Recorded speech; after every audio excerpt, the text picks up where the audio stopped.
Bismillahirrahmanirrahim. Assalamualaikum warahmatullahi wabarakatuh.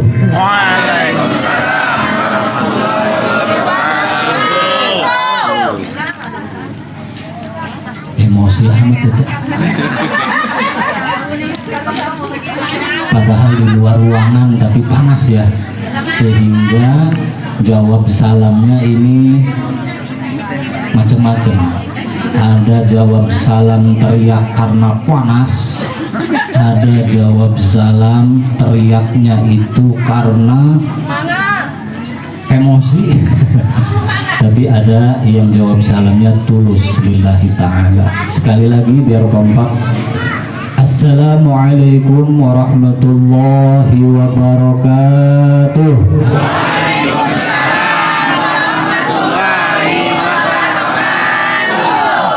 Bismillah, alhamdulillah, wassalatu wassalamu ala rasulillah Muhammad ibni Abdillah wa ala alihi wa sahbihi wa mawalah. Subhanaka la ilma lana illa ma'allamtana innaka antal alimul hakim. Rabbi shrah li sadri wa yassir li amri wahlul 'uqdatam min lisani yafqahu qawli wa shaddid lisani wahdi qalbi bihaqqi sayyidina Muhammadin sallallahu alaihi wasallam. Amma ba'd.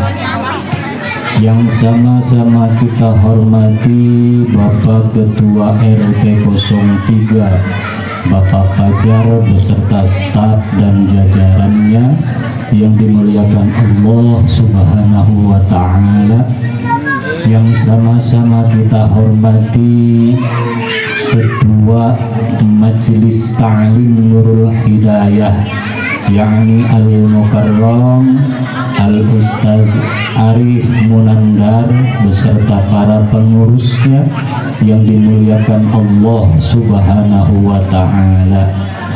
Tadi sedikit berbisik-bisik Bapak Ketua Majelis Ta'lim Nurul Hidayah hampir aja lemah, hampir aja pingsan, bahkan hampir saja menghilang.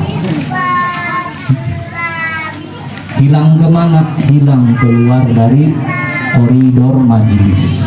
Tapi alhamdulillah berkahnya pengajian di RT 03, ketua majelis kita alhamdulillah sampai saat ini semangat, sampai saat ini support di kegiatan pengajian di lingkungan RT 03 khususnya.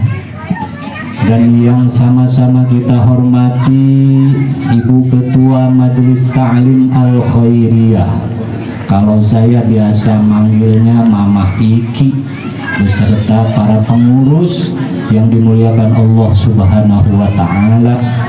Dan yang sama-sama kita hormati para alim ulama, para kiai, para ustaz dan para ustazah, wabil khusus guru kita sekalian sekaligus sesepuh Perum Senopati RW 12, yakni Bapak Ustadz Sahibul Bahri, yang mudah-mudahan selalu dalam lindungan Allah Subhanahu wa ta'ala.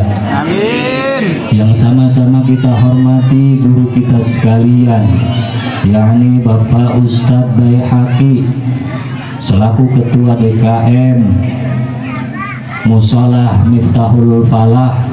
Kita doakan mudah-mudahan beliau selalu sehat walafiat, diberikan umur yang panjang dan barokah, sehingga para guru-guru bisa membimbing kita ke jalan yang diridhoi Allah Subhanahu wa ta'ala. Dan yang sama-sama kita hormati guru kita sekalian, yakni Bapak Ustadz Rohyan. Beliau selaku Ketua PPK Perum Senopati RW 12. Berarti ini mah PPK mah menjurusnya ke bab kematian. Yang angker-angker itu ke beliau. Bahkan mudah-mudahan di Senopati lamun aya anu kasurupan kata anjeunna bae karena spesialis ini mah alam angkat.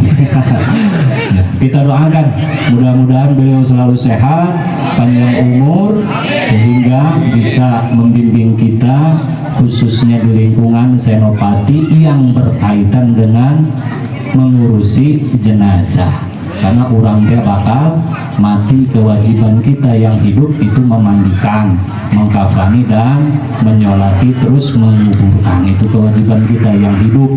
Maka mumpung kita masih hidup, maka ada di sini program PPK, kita ikut bergabung. Dan yang sama-sama kita hormati para ustazah, wabil khusus tadi yang sudah berdiri menyampaikan beberapa makna, isinya mengandung makna sekali, yakni guru kita sekalian yaitu Ustazah Umi Arif.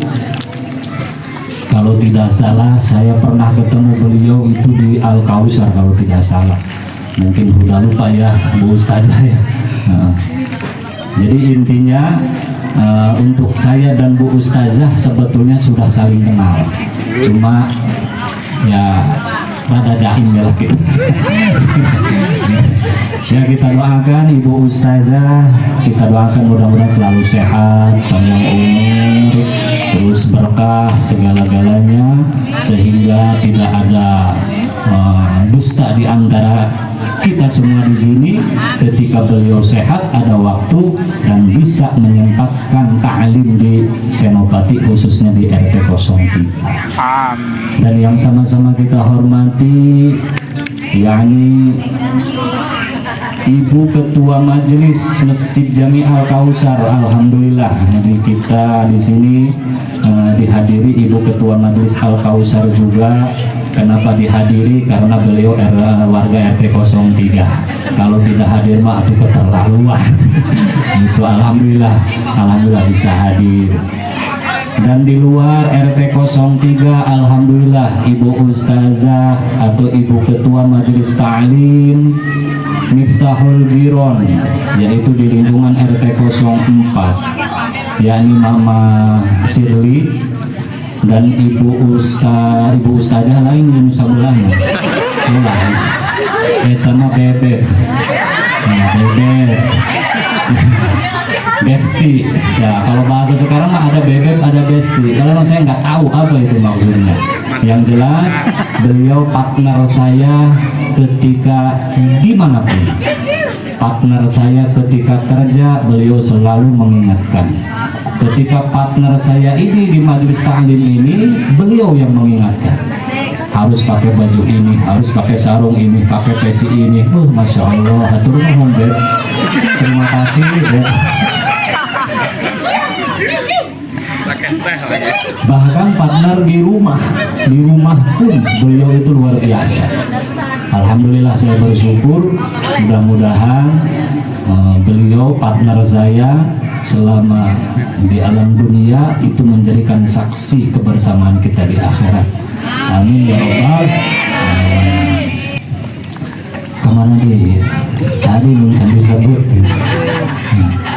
Yang saya hormati bapak-bapak, ibu-ibu, jamaah sekalian, bahkan di sini juga penuh dengan hadirnya adik-adik, bahkan lebih penuh lagi ribuan yang hadir, karena di situ ada rumput, pepohonan, daun-daunan sehingga tidak terhitung jumlahnya, maka jumlahnya tersebut menjadi ribuan.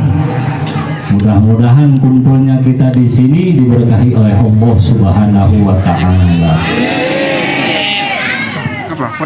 Marilah sama-sama kita panjatkan puji kehadirat Allah yang Maha Suci, panjatkan puja kehadirat Allah yang Maha Kuasa, yang telah memberikan beribu-ribu nikmat, khususnya nikmat iman, nikmat Islam, nikmat sehat, nikmat panjang umur yang barokah, sehingga kita bisa melangkahkan kaki dari rumah ke majelis ilmu. Sholawat beriring salam semoga tetap tercurahkan kepada junjungan alam, yakni Habibina wa Syafi'ina wa Maulana Muhammad sallallahu alaihi wasallam, beserta para keluarganya, para sahabatnya, para tabi'in, berikut kita selaku umatnya yang insya Allah akan mendapatkan syafaat yaumil qiyamah. Amin ya rabbal alamin. Sebelum saya menyampaikan sepatah dua patah, tadi ada yang ketinggalan dari jamaah kita belum saya tegur. Mungkin kita semua juga baru tahu, bahkan beliau itu warga baru RT 03, yaitu partner saya waktu di pabrik dan partner saya waktu di pasar Banjar ya Mas ya, yaitu Mas Andres. Nah, Mas Andres ini partner saya dulu di kawasan industri modern. Dan partner saya waktu di Cikande Pasar Banjar, dan alhamdulillah saya sampai kaget ketika beliau ketemu di masjid kemarin. Kirain saya beliau itu hanya lewat gitu, PRT.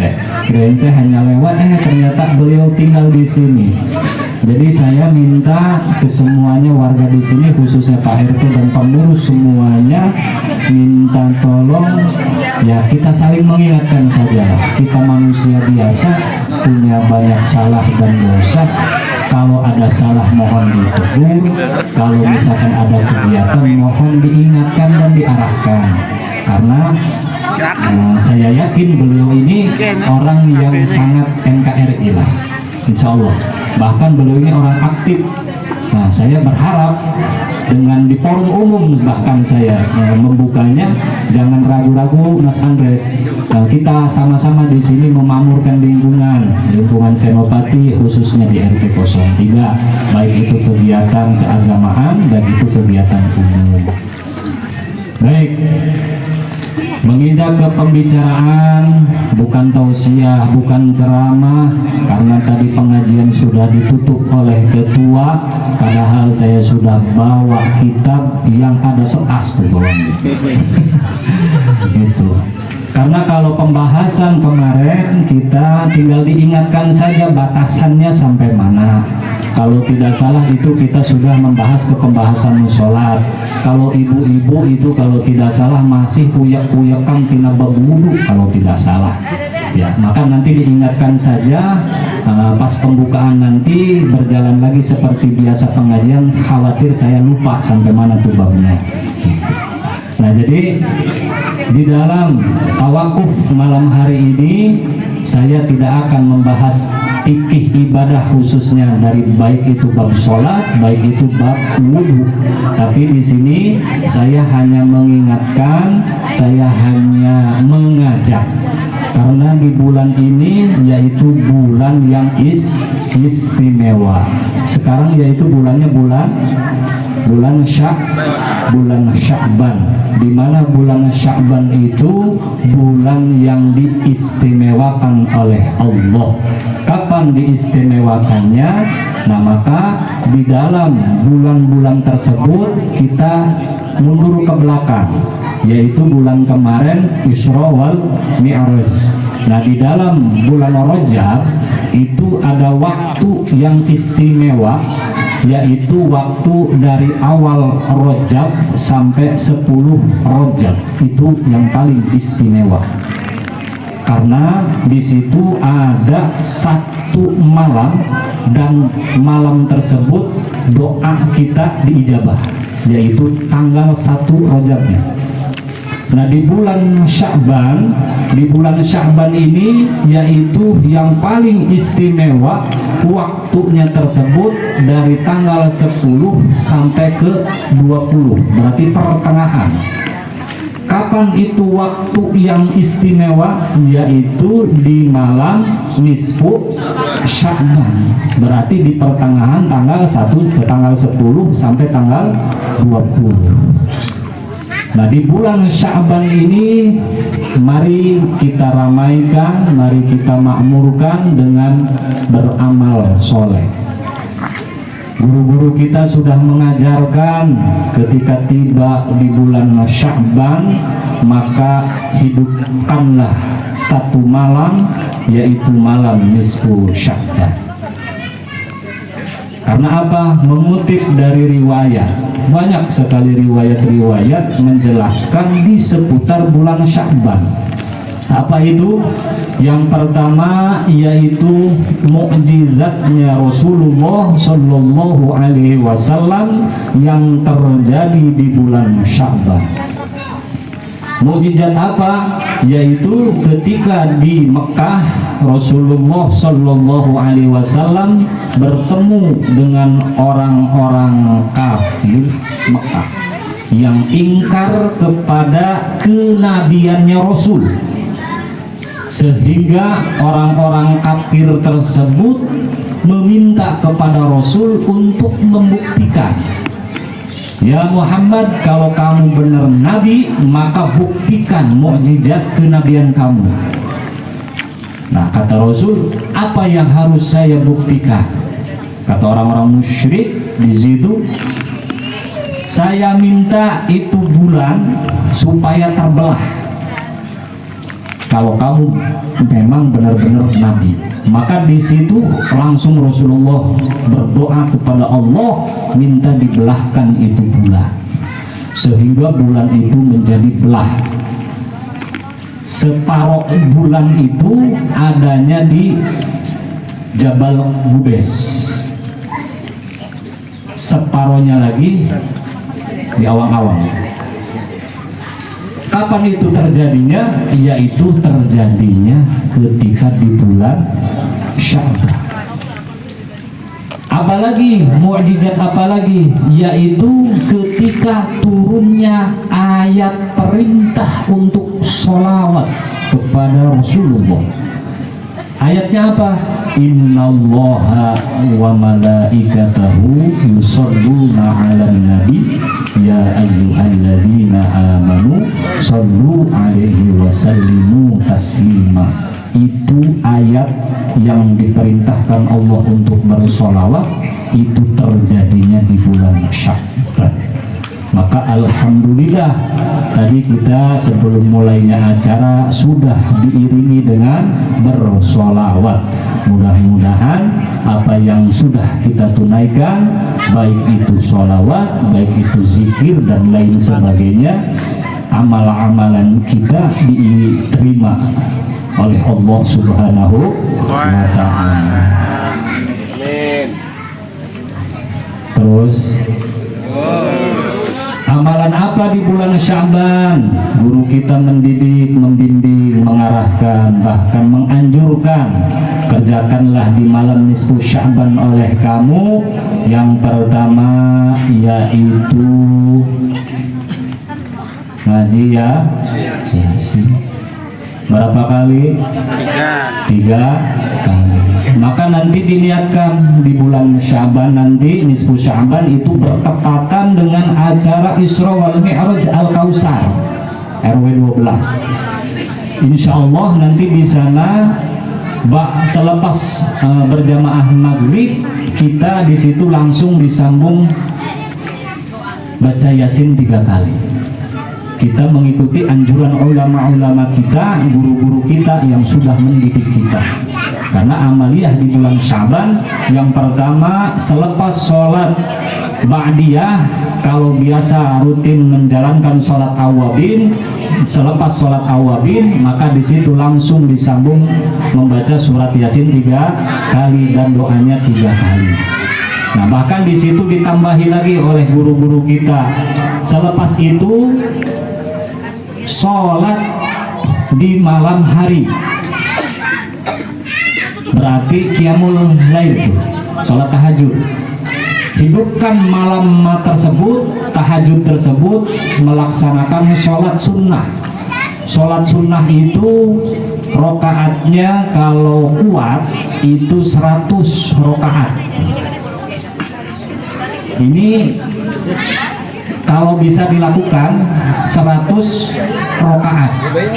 Selepas Fatihah itu baca suratnya Al-Ikhlas 10 kali. Berarti kalau 100 rokaat dikali 10 Al-Ikhlas jumlahnya berapa? 1000. langsung di pojok. Ustaz, lu bating 100 mah bisa nego enggak? Kan biasanya gitu. Nego aja nego. Boleh dikerjakan 10 rakaat, boleh. Cuma dibalik surat Al-Ikhlasnya 100. Di mana? Ngomong kabeh ge, waktu kabeh. Kalau mau dikurangi rokaatnya boleh, silahkan 10 rokaat Al-Ikhlasnya 100. Sanggup? Halus. Nah, selepas sholat semuanya dikerjakan, mau 100 rokaat silahkan, mau 10 rokaat Al-Ikhlasnya 100 silahkan. Selepas itu disambung lagi. Disambung apa? Zikir. Apa zikirannya tersebut yang kita baca? Kita sudah diberikan oleh guru untuk menjalankan zikirannya, yaitu zikiran Nabi Allah Yunus alaihissalam. Apa zikirannya? Yaitu la ilaha illa anta subhanaka inni kuntu minadz dzalimin. Itu zikirannya yang kita baca. Berapa? Yaitu 2375 kali. Banyak apa sedikit? Sedikit. Banyak itu 100.000, sejuta banyak. Kalau 2375 kali mah sedikit. Sedikit. Karena kenapa? Kita belum nyoba. Karena ilmu itu seperti makanan. Ya. Makanan rohani itu satu ibadah, makanan rohani. Satu ibadah, yang kedua zikir. Itu makanan rohani. Yang ketiga apa makanan rohani? Doa. Itu makanan rohani ketika kita di dunia. Tapi kalau ketika di akhirat, makanan orang-orang ahli barzah itu doa, makanan. Tapi kita di sini yang masih hidup, makanan kita yang masih hidup bukan hanya kopi, bukan hanya nasi, bukan hanya bolu, tapi kita juga butuh yang namanya makanan rohani, bukan hanya makanan jasmani saja. Paham, Mbak? Siap mengamalkan? Titik. Nabeh sebenarnya, soalnya kehalangan kerajaan di sini pasti begadang tuh sare mau kaburu. Ya, jadi intinya mudah-mudahan kita semuanya bisa mengamalkannya. Amin. Terus nggak boleh minum berarti ini. Saya udah mulai kerasa haus. Boleh minum ya? Minum dulu.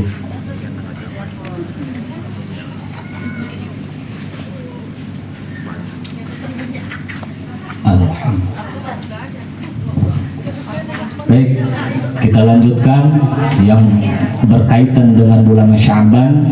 Mudah-mudahan kita bisa menghidupkan di malam nisfu Sya'ban, karena di bulan Sya'ban, di malam nisfu Sya'ban lah yang istimewa. Apa istimewanya di malam nisfu Sya'ban? Bahkan kata Imam Syafi'i, di malam nisfu Sya'ban itu kita diperlihatkan oleh Allah. Allah itu melihat kita dan doa kita itu diijabah oleh Allah. Makanya momen-momen sangat penting, karena di situ ada waktu yang istimewa, maka kita hidupkan dengan ibadah kita. Amin ya robbal alamin. Di bulan Rajab, yaitu ketika tanggal 1-nya, Allah melihat makhluknya dan Allah mengampuni dosa-dosanya dan mengabulkan doa-doanya. Paham, Pak? Insyaallah. Nah, setelah kita bisa, insya Allah mudah-mudahan nanti di malam nisfu Sya'ban bisa melaksanakan ibadah-ibadah amaliyah. Nah, maka di situ kita sudah mendekati ke bulan suci Ramadan. Nah, ini mungkin pembahasan kita, yaitu menyambut bulan suci Ramadan bukan hanya menyambut dengan nyetoknya beras, bukan disambut dengan nyetoknya minyak, tapi kita sambut bagaimana kita menyambutnya yang baik sesuai ajaran-ajaran ulama-ulama kita. Apa yang pertama perbekalan kita untuk menyambut bulan suci Ramadan? Yang pertama, misalkan malamnya mau tarawih atau sudah tibanya malamnya ini sudah tiba 1 Ramadan, maka persiapan kita yang pertama 1 jam sebelum maghrib kita disunahkan untuk mandi, terus berwangi-wangian. Paham? Nah, setelah itu ada ba'da maghrib menjelang isya, itu ada sholat sunnah. Karena kita bahagia, maka di situ ada sholat sunnah yang diajarkan oleh guru kita, yaitu sholat sunnah 4 rakaat. Karena kita, ya Allah, bergembira bahagia adanya Ramadan, maka dengan sholat ini, ya Allah, bukakanlah pintu kemudahan buat saya. Apa itu? Yaitu ketika pada maghrib sholat sunnah 4 rakaat itu baca suratnya Inna fatahna laka fatham mubina. Di dalam satu surat tersebut itu dibagi 4, ayat 1 sampai ayat 10, ayat 11 sampai ayat 17, ayat 17 sampai ayat 23. Dari ayat 23 itu sampai terakhir ayat 29 kalau tidak salah, itu surat Inna Fatahna, itu jumlahnya 29 ayat, itu dibagi 4. Itu apa? Kan gitu. Nggak hafal saya Bapak Ustadz, itu bagaimana? Boleh dilihat. Quran boleh dibawa, dilihat langsung gitu, baca langsung boleh. Kalau dihafal, alhamdulillah kita mah kapasitas orang cerdas sudah di luar kepala semua. Ya, Inna Fatahna di sini, selanjutnya di luar. Paham? Terus yang selanjutnya yaitu ketika kita menyambut Ramadan, kadang-kadang di kita ini banyak persoalan, Pak. Bahkan kata guru saya mah ini hanya terjadi di Indonesia persoalan ini. Di negara Mesir, di negara Yaman, bahkan dulu guru saya di Yaman Hadrul Maut terkait penanggalan 1 Ramadan di negara-negara sana, negara Arab itu tidak kisruh kayak di Indonesia. Jadi besok mah ada yang puasa, besoknya lagi mah ada yang enggak. Nah, jadi itulah. Besoknya puasa, yang ini mah belum. Belum saya mah. Ini mah puasa, ini mah belum. Jadi pabelit. Jadi terbelit itu hanya di negara kita. Kenapa terbelitnya? Karena di negara kita ini masih banyak hukumnya itu taklid kepada guru. Paham? Contoh, guru kita ini punya ilmu yang namanya hisab. Kan perhitungan tuh, ada ilmu hisab, ada ilmu nuzum kan ya. Nah, dari 2 ilmu tersebut sehingga terjadilah jatuhnya 1 Ramadan ini misalkan hari Kamis. Ada lagi dari ilmu nuzum, iya ini hari Kamis. Ternyata ketika isbat, di situ kan yang dilihat ru'yatul hilal. Yang dilihat itu kan kemunculannya bulan. Ketika dilihat, oh ini bukan hari Kamis puasanya, ternyata hari Rabu. Nah, maka di antara 2 penentuan tersebut, baik itu ilmu hisab dan ilmu nuzum, kata Ibnu Hajar Al-Haytami di dalam Fathul Mu'in dan I'anatul Talibin, itu belum bisa dijadikan patokan untuk diumumkan ke seluruh masyarakat. Kalau ilmu hisab tuh terkecuali di situnya. Terkecuali apa? Digunakan untuk dia sendiri. Karena kata Imam Ibnu Hajar Al-Haytami, untuk menentukan tanggal 1 Ramadan itu harus dengan ru'yatul hilal. Berarti kita tuh harus melihat langsung kemunculannya. Nah, baru di situ. Maka kita mah nih di sini khususnya di Senopati, di Cikande nih khususnya, udah nggak usah ngikut-ngikut yang hisab yang jangan. Kita ada pemerintah di situ, di pemerintah tersebut ada tim khusus terkait ru'yatul hilal. Maka kita di sini mengikuti pengumuman dari pemerintah. Cuma di kita. Bahkan saya dulu waktu zaman di pondok itu komunikasi guru dengan Habib Salim yang sekarang sudah almarhum ya di Hadrul Maut. Itu komunikasian tentang hari ini lebaran, besoknya ada lagi yang lebaran, masih puasa. Hari besok puasa ada yang lebaran, ya kan begitu ya. Nah di situ komunikasian waktu taklim. Waktu taklim di situ saya bertanya, ya guru, besok apakah lebaran, apakah puasa? Bingung, telepon ke Habib Salim. Habib Salim kan suaranya gitu, bahasa Yaman gitu. Maka di situ Habib Salim pun di situ berbicaranya, kamu jangan memutuskan sendiri, ikuti aturan pemerintah. Ulama Yaman, ulama Mesir kurang apa? Hisabnya, ilmu hisabnya mantap, ilmu nuzumnya luar biasa. Tapi ketika menentukan Ramadan dan Idul Fitri, itu beliau itu kembalikan kepada pemerintah, kepada pemimpin-pemimpin di negara. Kalau untuk pribadi masih silahkan, yang sudah punya ilmu hisabnya, ilmu nuzumnya silahkan. Yang penting jangan disebarluaskan kepada umum tuh. Yang terjadi itu kan seperti itu yang terjadi. Makanya di urang mah alhamdulillah, yang ini puasa, yang itunya masih ngerokok gitu ya, ada ya. Itu udah nggak bisa di ini, memang begitu di kita kan, memang begitu. Cuma kita mah di sini untuk memperkuat, nanti nggak usah ragu-ragu, kita ikuti pengumuman pemerintah dari Menteri Agama, udah cukup. Paling nanti persoalannya banyak kan ilmu fikih mah, ketika ru'yatul hilal diperhitungkan hari, ternyata ini kurang.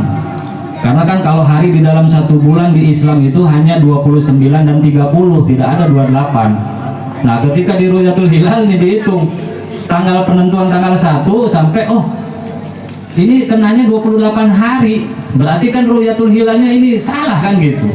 Berarti kita ngikuti pemerintahnya ini salah. Nah ini bagaimana? Ada solusi dari ulama. Solusinya bagaimana? Ketika saat itu Idul Fitri, maka besoknya langsung dikodok itu yang kurang 1. Paham? Jadi nggak ada yang bingung. Yang bingung itu kitanya yang tidak mengerti, kitanya yang tidak tahu. Paham? Nah setelah kita sudah menentukan, kata pemerintah bahwa 1 Ramadan ini jatuhnya di hari Kamis, maka di situ kita melaksanakan sholat tarawih. Berarti di situ kita harus tahu tata cara tentang puasa, harus tahu. Apalagi ini momennya momen tawakuf yang didasari dengan menyambutnya bulan suci Ramadan. Maka kita di sini penting kita sharing, kita gali tentang ilmu puasa Ramadan. Jadi kalau ilmu tentang puasa mah itu tidak banyak, tapi penjabarannya yang luas. Seperti syarat puasa itu kan Islam, baligh, berakal, terus kuat dalam posisi berpuasa. Yang paling susah itu, yang paling banyak itu perinciannya, yaitu rukunnya. Padahal masih sedikit rukunnya itu. Apa rukun puasa? Yang pertama niat. Nah niat puasa dengan niat sholat beda, padahal sama-sama ibadah. Kalau sholat mah niatnya itu berbarengan dengan pekerjaan saat itu. Ketika takbiratul ihram Allahu Akbar, di situ niat, berarti kan berbarengan dengan pekerjaan. Tapi kalau sholat itu niat didahulukan, pekerjaan puasanya baru setelah niat. Nah maka niat ini penting. Bahkan kata Imam Syafi'i, barang siapa yang lupa niat puasa Ramadan, niat puasa wajib nih, maka itu puasanya tidak dihitung. Padahal kita puasa karena lupa niat, tapi puasanya itu tidak dihitung. Dan itu wajib disegerakan, dikodoknya disegerakan. Kenapa begitu? Kata Imam Syafi'i, kenapa tidak dihitung? Karena orang tersebut sudah melalaikan kepada niat, ceroboh kepada niat.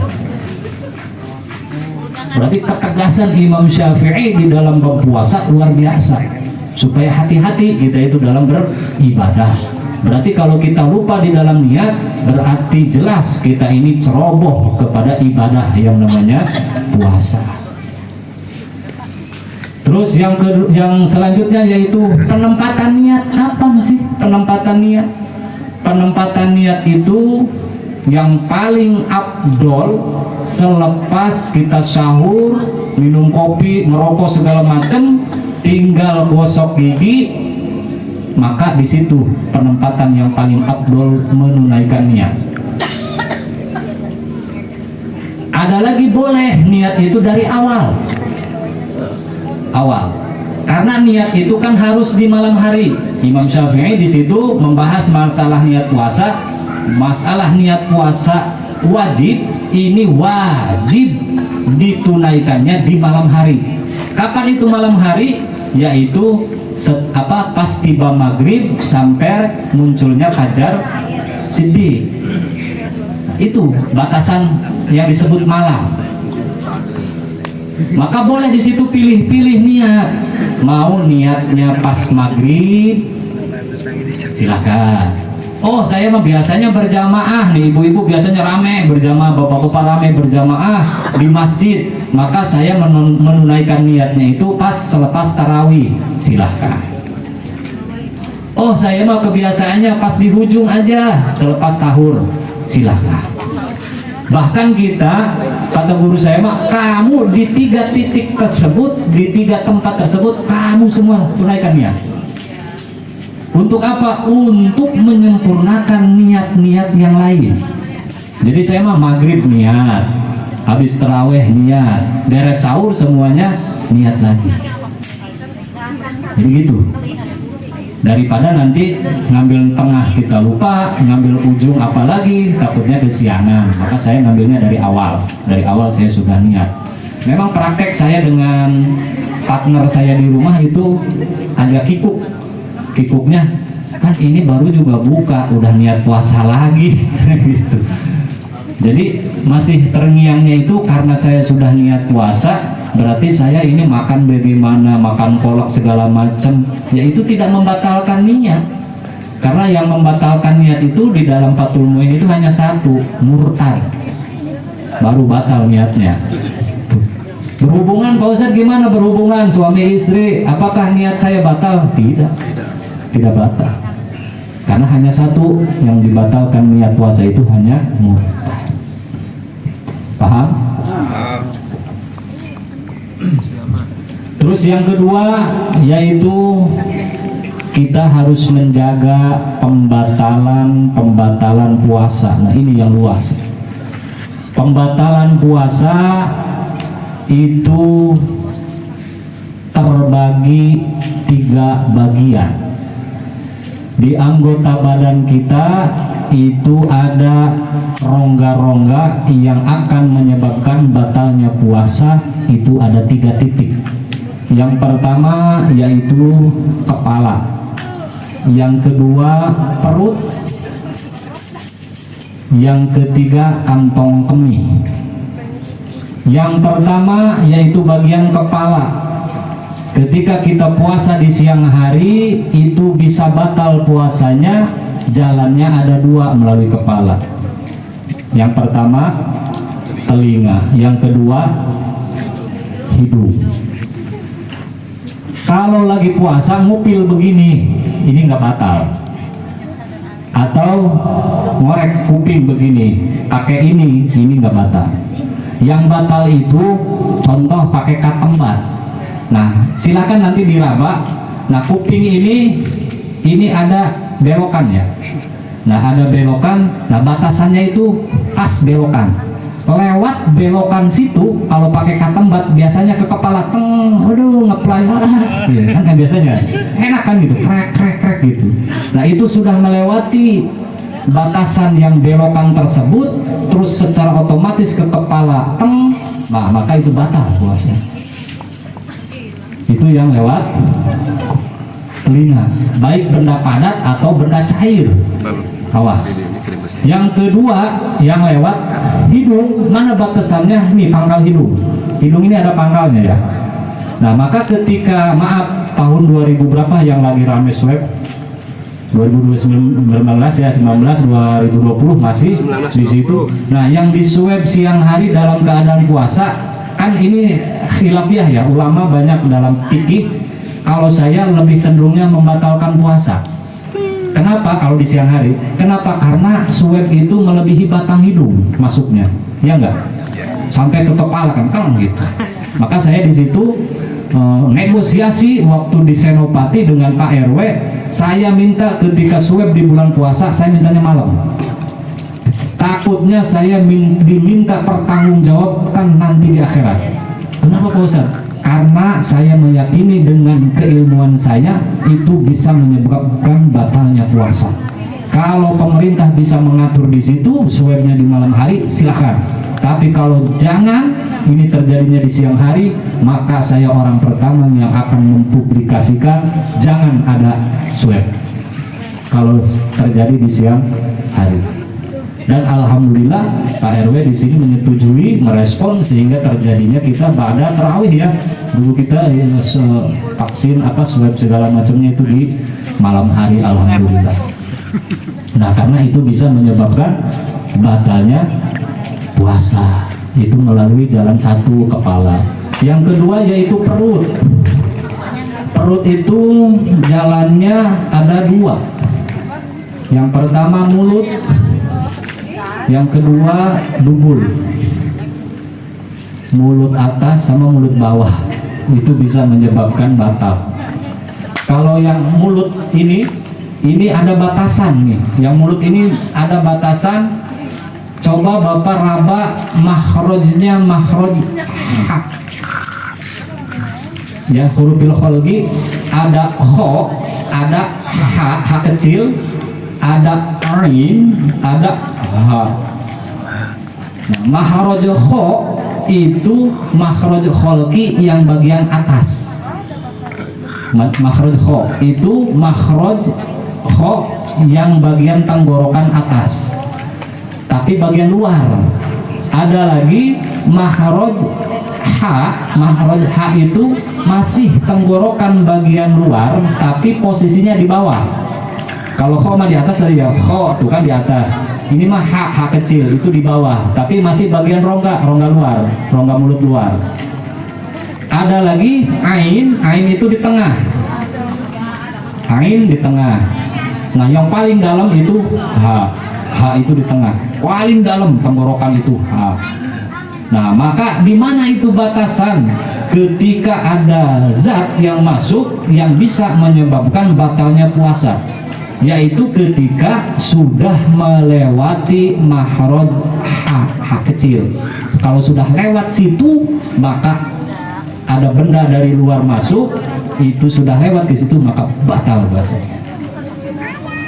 PR buat ibu nih, pasti loading. Ketika loading, Ustaz ini bagaimana ketika saya masak? Nah, kan ini berhubungannya dengan rasa kan? Khawatir ketika saya masak ini keasinan, kurang asin atau dan lain sebagainya. Apakah ketika mencicipi itu bisa menyebabkan batal? Belum tentu. Karena fungsinya lidah itu untuk rasa. Nah lidah itu ada di dalam tenggorokan apa di luar? Di luar. Maka ketika mencicipi masakan, ambil dikit aja, dikit terasa misal oh kurang asin. Nah ini kan ada zat, maka zat yang itu dibuang, itu tidak batal. Karena tidak ada zat yang masuk, tidak ada. Karena kalau lidah itu secara otomatis ketika gini asin. Asinnya itu bukan kerasa asinnya. Diulang lagi. Nah, berarti oh ini ada yang kurang. Semangkok. Yang penting zatnya dibuang, ya, zatnya dibuang semua zatnya. Paham? Jadi ibu nggak usah takut. Yang batal itu begini, kadang-kadang nih ibu masuk pakai sendok ya, pakai sendok terus batal mah, jelas itu mah zat yang masuk, ya. Ya itu yang membatalkan yang itu pakai sendok atau pakai Gayung. apa namanya? Centong atau sekalian samuan itu mah. Gitu, Mbak. Ya. Nah, jadi ibu nggak usah khawatir. Yang penting ibu tahu penempatannya ketika sudah indera perasa ini. Oh ini kurang ini, langsung dibuang tuh zatnya, langsung dibuang. Lanjut. Nah sekarang permasalahannya ada lagi yang begini nih, dari jamaah bertanya. Bahkan dari RT 4 ada, dari RT 3 pun dulu ada. Ketika saya berpuasa, saya diberi obat karena lagi sakit mata. Nah ketika sakit mata, tetesan obat mata tersebut itu suka ada dahak, ya. Saking kuatnya itu obat sehingga menimbulkan dahak, di kerasa pahit di tenggorokan. Itu saya harus seperti apa? Maka yang tadi saya bilang, pahami dulu itu dahaknya itu nyampenya kemana. Kalau nyampenya ke makhrajnya makhraj kho dan ha, maka itu wajib dikeluarkan. Wajib dikeluarkan. Kalau ditelan batal. Kalau misalkan yang kerasanya itu di makhrajnya makhraj yang paling dalam, ha berarti maka itu ditelan, tidak batal. Paham? Pokoknya ya sekarang tinggal belajar aja, belajar ketika ini coba ditetesin. Oh ke makhraj, oh ini makhraj kho ternyata keluarnya, maka keluarkan. Paham ya? Nah tadi yang masuk, sekarang yang keluar berarti ketika muntah. Nah muntah ini terbagi, ada muntah yang disengaja, ada muntah yang udzur. Muntah yang disengaja tuh yang dikorek-korek tuh, korek-korek supaya muntah, nah maka itu batal puasanya. Ada lagi muntah yang tidak disengaja, udzur, seperti kita manusia suka sakit, tiba-tiba lagi puasa sakit, masuk angin misalkan sehingga mual. Nah mual tersebut muntah. Nah itu bagaimana? Apakah dengan begitu kita batal puasanya? Tidak, karena itu muntah tersebut tidak disengaja. Yang penting batasan-batasan yang ada di mulut itu semuanya dibersihkan, dikeluarkan. Karena muntah itu hukumnya di dalam fikih hukumnya najis muntah, ya. Maka di dalam mulut ini, dari rongga-rongga mulut tersebut itu semuanya dibersihkan, kumur-kumur. Terus yang selanjutnya yaitu masih di bagian perut. Tadi mulut atas, sekarang bagian mulut bawah, dubur. Nah dubur ini bisa menyebabkan batal puasa kita. Dengan cara apa? BAB. BAB-nya di siang hari ketika kita puasa. Nih saya buka kitab di karangan Syekh Nawawi Al-Bantani, unik itu kitab. Jadi ketika saya baca, beliau itu menjelaskan BAB itu bisa menyebabkan batalnya puasa. Contoh nih Bu, lihat ya, lihat nih di sini, lihat. Jadi ini bukan jorok, tapi ini perlu saya sampaikan supaya ibu ini tidak ragu-ragu, meraba-raba hukum ini tidak ragu, tapi yakin gitu. Ketika BAB, khususnya yang keras nih ya, ketika BAB tes keluar, terus sama ibu ini direm, terus kan patah ya. Nah ketika patah ini kan masih ada sisa nih, masih ada sisa. Nah sisa tersebut masuk, berarti masuknya kemana? Balik lagi ke perut. Nah maka itu batal kalau seperti itu. Tambah SMA cenah aing. Kudu nangising cenah ku pausa 30 ini cenah puasa sih kumai. Nah, bukan begitu. Nah, makanya di situ ada solusi dari ulama. Diusahakan kalau bisa BAB-nya itu sebelum subuh, sebelum fajar. BAB dulu. Oh, saya nggak bisa BAB-nya ini di siang hari, boleh silahkan, tapi nanti ditunggu dulu sampai kebelet dulu.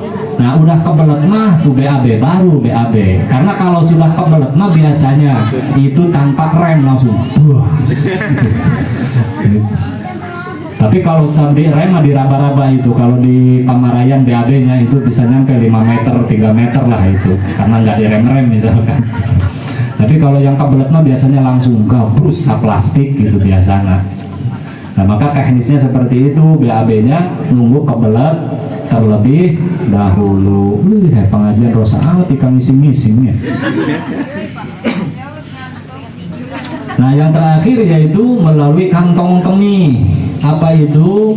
Yaitu salah satunya ketika kita puasa, Allah memberikan sakit kepada kita sehingga orang tersebut dirawat ke klinik atau ke rumah sakit, dan dokter tersebut memvonis ini harus diinfus